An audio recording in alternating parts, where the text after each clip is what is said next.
ಶಿಕ್ಷಣ ಅಂತ ಹೇಳಿದರೆ ನಾವೆಲ್ಲರೂ ಕೂಡ ಏನೋ ಬ್ಯಾಗ್ನ ಹಾಕ್ಕೊಂಡು, ಟೈ ಕಟ್ಕೊಂಡು, ಸೊಂಟಕ್ಕೆ ಬೆಲ್ಟ್ ಹಾಕ್ಕೊಂಡು, ಕಾಲಿಗೆ ಶೂ ಕಟ್ಕೊಂಡು, ವ್ಯಾನ್ ಹತ್ಕೊಂಡು, ಟಾಟಾ ಮಾಡ್ತಾ ಬೆನ್ನ ಮೇಲೆ ಒಂದು ಹೊರೆ ಪುಸ್ತಕ ಹೊತ್ಕೊಂಡು ಹೋಗೋದು ಅಂತ ನಾವು ಅಂದ್ಕೊಂಡ್ಬಿಟ್ಟಿದ್ವಿ.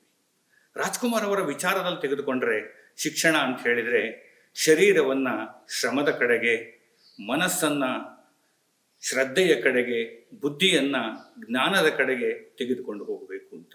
ಈ ಮೂರನ್ನು ಕೂಡ ಅವರು ತಮ್ಮ ಜೀವನದಲ್ಲಿ ನಿತ್ಯ ಕಾಯಕ ಮಾಡಿಕೊಂಡ್ರು. ಶರೀರವನ್ನು ಶ್ರಮದ ಕಡೆಗೆ ತೆಗೆದುಕೊಂಡು ಹೋದರು. ಅದಕ್ಕೋಸ್ಕರ ಅವರು ನಿತ್ಯ ಯೋಗ ಮಾಡಿದರು.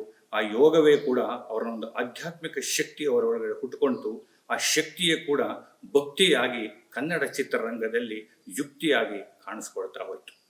ಅದೇ ರೀತಿ ಅವರು ಮನಸ್ಸನ್ನು ಶ್ರದ್ಧೆ ಕಡೆ ಹೋದರು.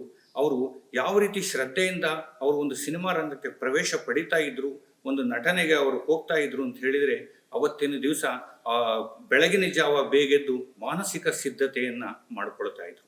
ಅದನ್ನೇ ಹೇಳಿದಂಗೆ ಶರೀರ ಶ್ರಮ ಅಂತ ಹೇಳಿದ್ರೆ ಕೇವಲ ಅವರು ಭಾಷೆಯಿಂದ ಅಲ್ಲ, ಅಭಿನಯದಿಂದ, ಆಂಗಿಕ ಭಾಷೆ, ದೈಹಿಕ ಭಾಷೆ ಹಾಗೂ ಕಣ್ಣಿನ ಭಾಷೆಯ ಮೂಲಕ ಎಲ್ಲವನ್ನು ಚಿತ್ರದ ಮೂಲಕ ನಮಗೆ ತೋರಿಸಿಕೊಟ್ರು.